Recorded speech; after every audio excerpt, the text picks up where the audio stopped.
the Columbia Workshop presents The Dark Valley, an original radio play by W.H. Auden, starring the celebrated English actress Dame May Whitty. May Whitty, who carries the entire burden of the dramatic action, is Dame Commander of the Order of the British Empire and was so honored for her services in the First World War. After nearly 60 years in the English theater, Dame May began a screen career and gained a niche in the American public's favor by an unforgettable performance in Night Must Fall. At present, she is playing the nurse in the Laurence Olivier, Vivien Leigh production of Romeo and Juliet. And now we take you to the Dark Valley.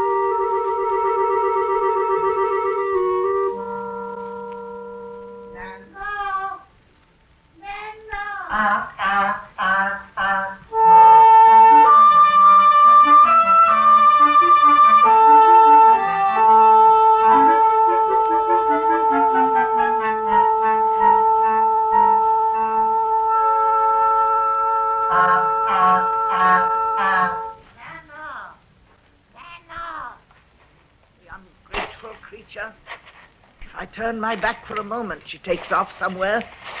Does it on purpose. Just because I'm old and can't catch her by running. She revels in it. Oh, I know very well why she waddles away. It's a shame to be looked after by an old hag. A poor old woman alone in the mountains, with not a neighbor near to help her. Someone whom the women whisper about in the village. The dogs growl if she goes near them, and the men spit as she passes by, and the children are dragged indoors by their mothers in case she should frighten them into a fever. Nana! Once this valley was full of voices, effort and action, engines and men. For where a vein pointed promising the golden metal, went miners like moles after, hewing into the hill their hopeful way. They sank a shaft from the surface of the earth. They drove through darkness, drifts with a purpose. In somber stopes they scooped out ore, gold-speckled quartz with their quick hammers. They managed much, those many miners. But father was foremost, first of them all with drill and dynamite on daring hands, a deeds deep down where no daylight was, and equally noble was no man living. Father moved like a river, riding the world. When father spoke, the monsters grew mild in the sea, and the roses opened, and the eagle hung spellbound over the spellbound lamb. When he smiled, it was the shining spaces of summer, but when he frowned, it was ages of ice. His anger ended the earth. Oh, but he is ended his life, lost away, a no one, a nothing, as if he never were, his body broken by a blast in the earth. He was drunk, they lied, the low and evil.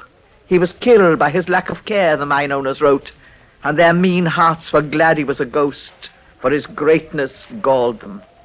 He was a stag among sheep, a star among tapers, alone with fools in a foul field. Nana! There you are, you slut! Come here at once. All right. Stay there if you want. Go on. Stare at yourself in the water and starve. I don't mind. Nor will the foxes, I'm sure. You'll find them most flattering. Nana! Come here at once. Wait till I find a stone. You little fool. I'll bash your head in. That frightened you, didn't it? Bit too close to be quite comfortable, eh? A narrow escape from it. The nasty thing that's always just round the corner, but a lady doesn't mention in public. Oh, you're quite right. One shouldn't speak of such things. Let's forget about it. Let's think of something nice, like food. Come along, Nana, it's supper time. Time for greedy little geese to stuff their guts. And then bedtime. Hush-a-bye. Sleep, sleep, and such lovely dreams. Flying away, away, away over the treetops. Not even bothering to look back at the old woman waving goodbye, but just going on and on above the forest, over the tops of the mountains. And then there it is, the fairy castle. The gate stands open. There's not a soul to be seen. Into the courtyard, through the door, up the winding stairs to the little room at the very top of the tower. How your heart beats! At last I shall meet him, my wonderful gander husband, my fairy prince. Knock, knock. Who's there? Queen Nana? Come in, my dear. I've been expecting you for 1,000 years. In you rush with a flutter of feathers. Gotcha! Now you'll go my way for a change.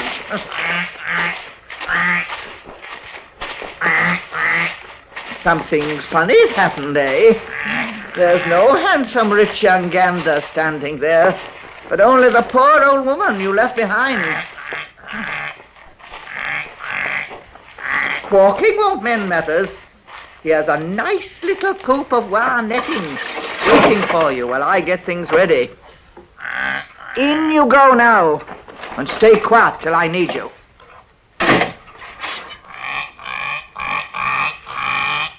Now you're a nice, good, respectable goose at last. Not bad, is it? Plenty of air, plenty of room between the wires to look at the view. Food and water, and no worries. What more do you want? What's freedom, anyway? Ask the boys and girls in the city. Ask any of them. Go on, ask them. And what will they tell you? Dear goose, aren't you a lucky girl to have a kind old woman to look after you and feed you and give you a nice coop to live in?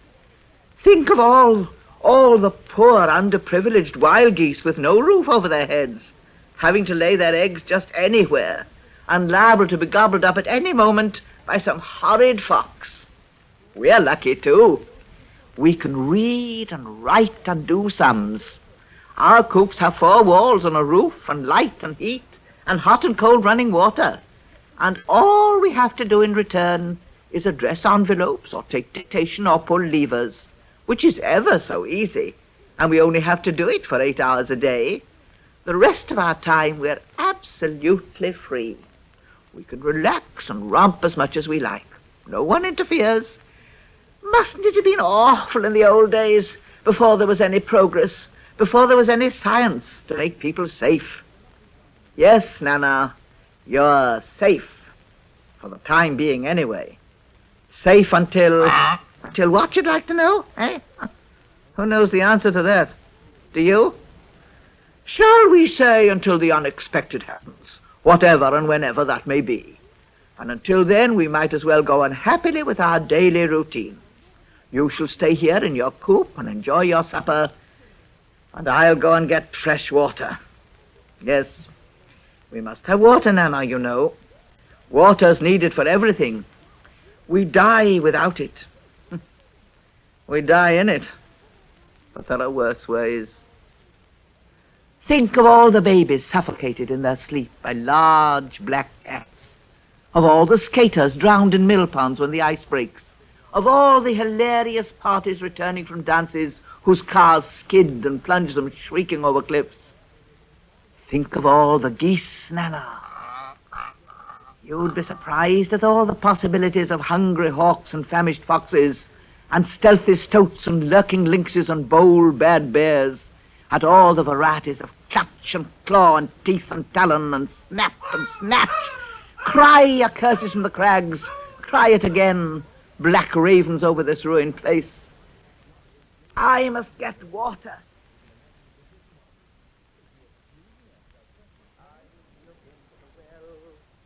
Tears ran down from the eyes.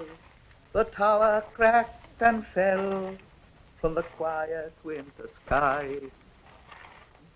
The shaft is full of water, and the wind whistles through the broken buildings of an abandoned mine.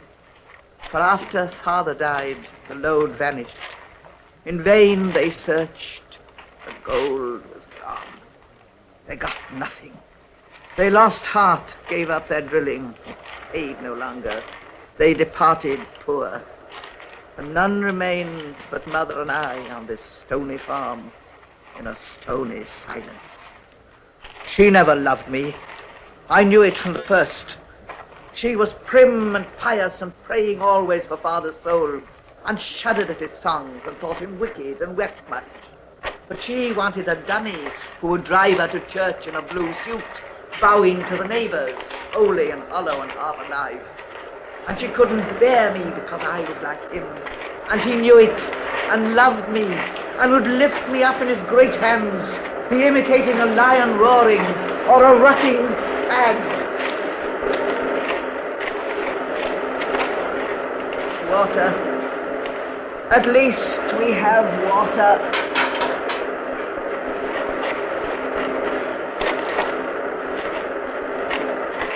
Under the midnight stone, love was buried by thieves. The robbed hearts weep alone, the damned rustle like leaves. The avalanches have been falling all afternoon, for the sun is still shining in the white snow peaks, and the useless wastes of that world are full of useless light and heat that can do nothing. But this deep dale is dark always. Here summer has no success, and short the distance of noon from night, and near ever are the cold crags to this crevice, where roars the glacier torrent in a gloomy twilight, wild waters in a winter dusk. Let the day break its heart on the hard heights for what it can do, the dark returns, and even up there it's autumn already. Did you think I'd forgotten about you, Nana? Why'd you look at me like that? Huh? I know what you're thinking. The old woman's going mad. Only mad people talk to themselves. You wouldn't do such a thing, would you? Not a fat, sensible, tame goose like yourself. Aren't you glad you're not old and mad like me? Old women die, but a sensible goose lives on forever, getting fatter and fatter, while the old women have to work, getting everything ready, putting the water on the stove, shelling the peas, sharpening. I nearly said it. You must try to excuse an old woman whose tongue is always running away with her. Stuff yourself till you burst. I'll be back in a minute. Eyes look into the well, tears run down from the eyes.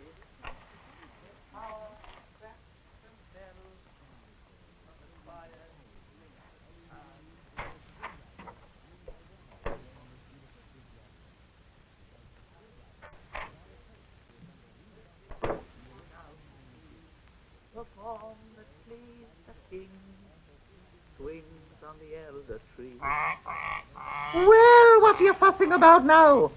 You can't still be hungry. What do you want this time? Some new excitement. What shall it be? A bus trip to the national park? A cruise in the South Seas? The new novel everybody's talking about? A new boyfriend?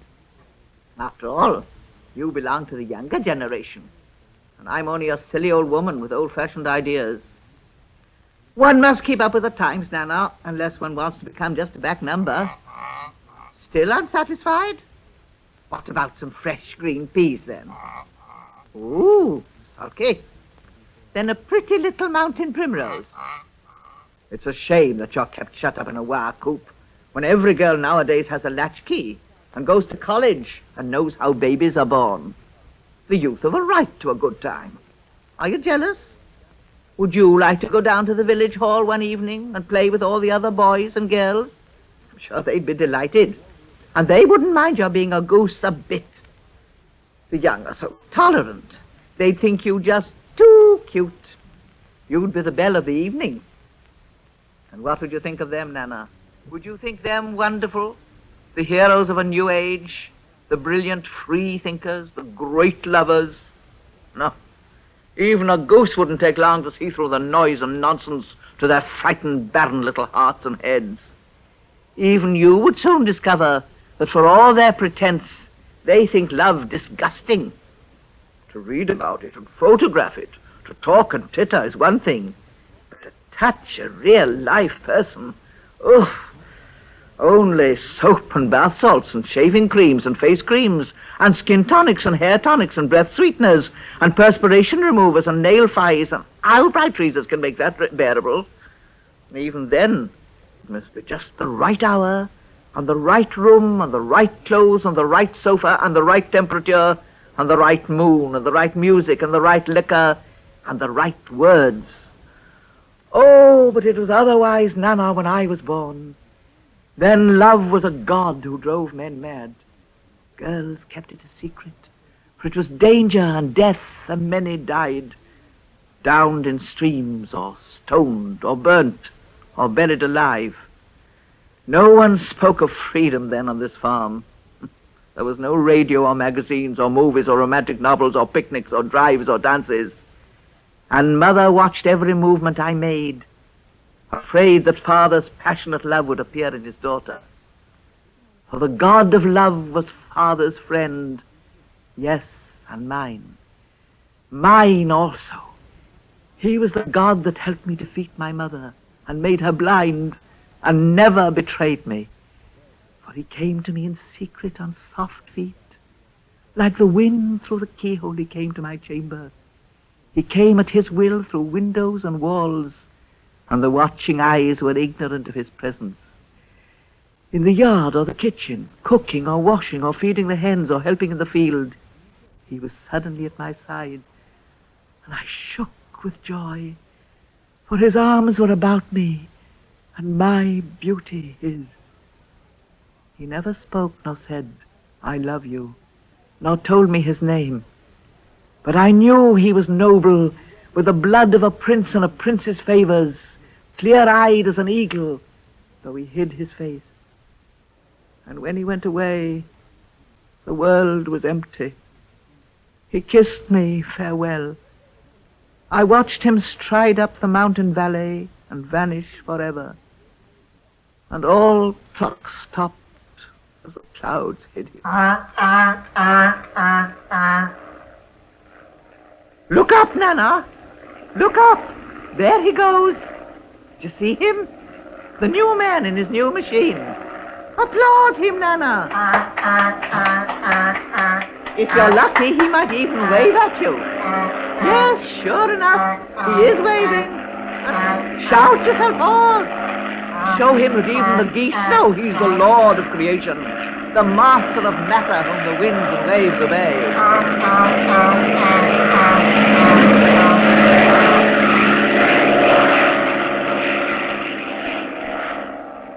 Think of it, Nana. Every evening at 6 o'clock, week in, week out, winter or summer, storm or sunshine, that plane with its mail and its millionaires passes over this spot, punctual to the second. Think of that. What a triumph of organization. What a brain he must have, stuffed with wonderful plans for the future of humanity, for you and for me.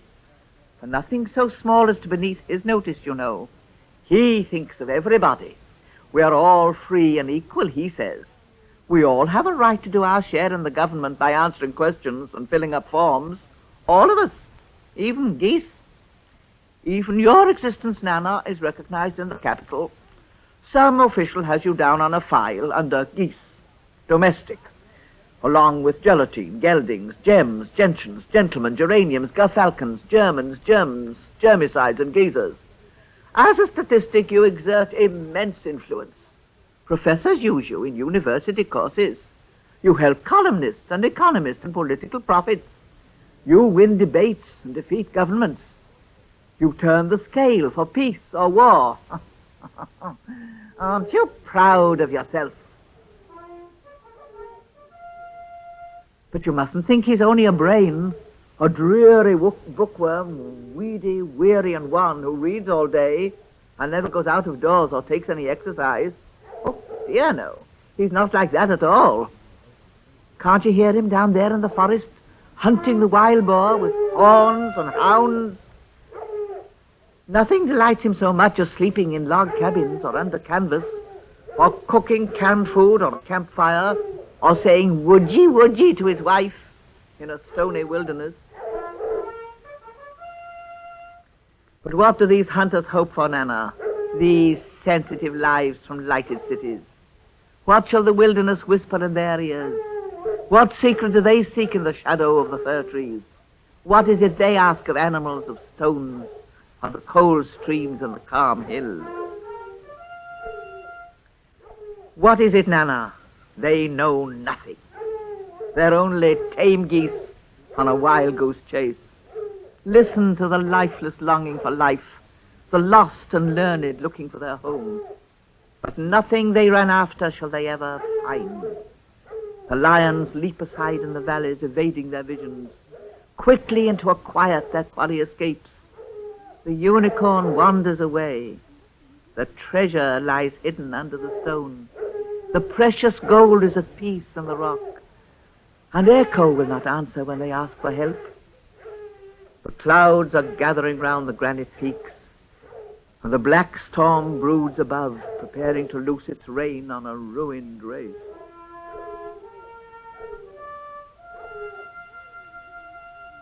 For those horns are the hounds of hunted creatures, the trumpets of a regiment retreating in rout, fleeing in panic through a perilous landscape, with sinister shadows in pursuit behind them as they stumble through the darkness of a dreadful dream. Why am I telling you all this, Nana? What can it matter to you what happens to the human race? What good can it do you if it lives or dies? You will die first. There, now, don't get alarmed. Of course, I don't mean anything personal. After all, you won't be the only one. I shall die, too. Whatever happens to us, there will still be tame geese and old women for a long time to come. At least, we have to hope so. Oh, dear, here comes the rain.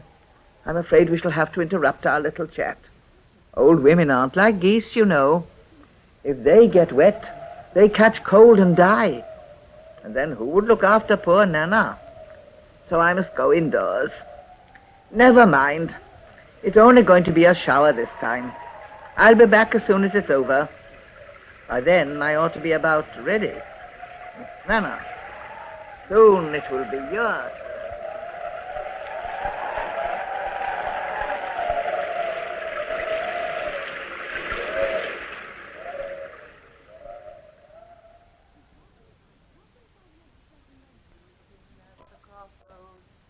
Watch you meet your love in the twilight with his greyhounds and the harp on his glove.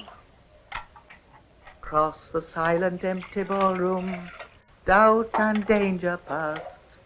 Blow the cobwebs from the mirror, see yourself at last. Put your hand behind the wainscot, you have done your part. Find the penknife there and plunge it into your false heart.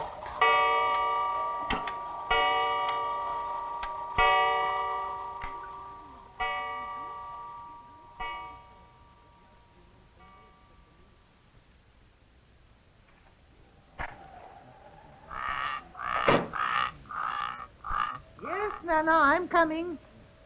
And how did my dear Nana enjoy the shower? Freshened you up a bit, eh? Still, it's nice to have got it over. Look, the sun's coming out over the valley. We shall have a fine evening after all. The day's going to end well for all of us. But now I warn you, Nana, this grindstone's going to make a horrid noise. I'm sorry, but it has to be done. Life can't always be pleasant, can it?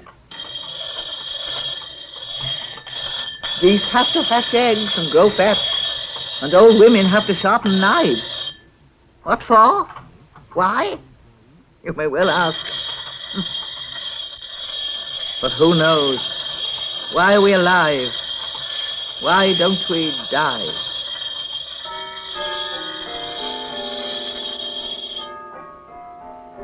It's Sunday evening, Nana. Time for all respectable people to take their prayer books and go to church with their charming children, kneel in pews and murmur responses, sing hymns to the organ and hear a sermon, and be gently assured that somehow or other all things for the righteous shall come right in the end. The minister is modern and well-mannered and mild and well-read in evolution and the latest theories of physics and astronomy, and is tolerance itself. The flames of hell are an old-fashioned idea, for his God is a mathematician and much like a man, and understands perfectly and expects little. For business is business, and lust is a natural need like eating, and the search for the gold of grace is a grueling voyage. And he will forgive them if they go astray or are lazy and look for light no longer.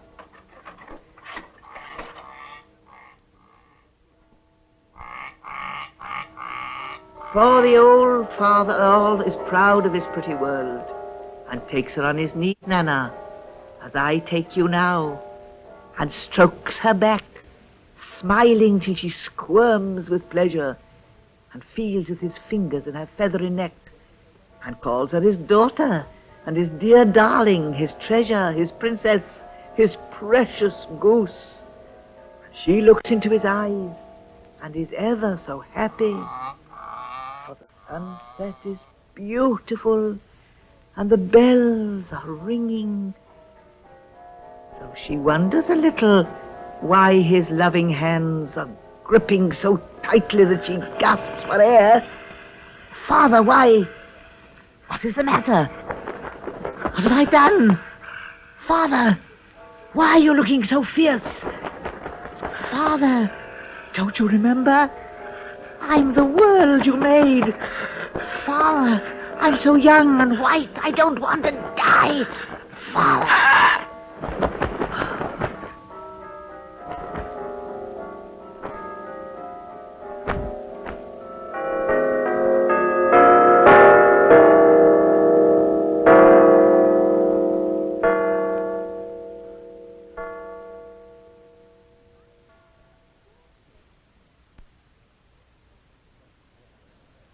You have been listening to the Columbia Workshop's presentation of The Dark Valley by W.H. Auden.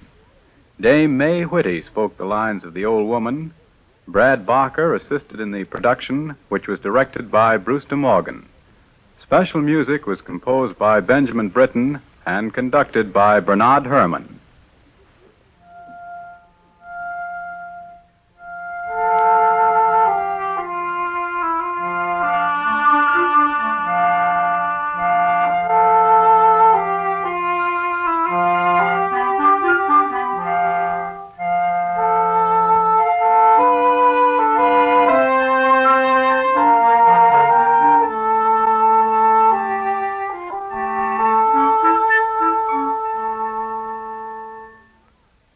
Beginning next Sunday, the workshop will be heard over many of these stations from 8 to 8:30 p.m. Eastern Daylight Saving Time.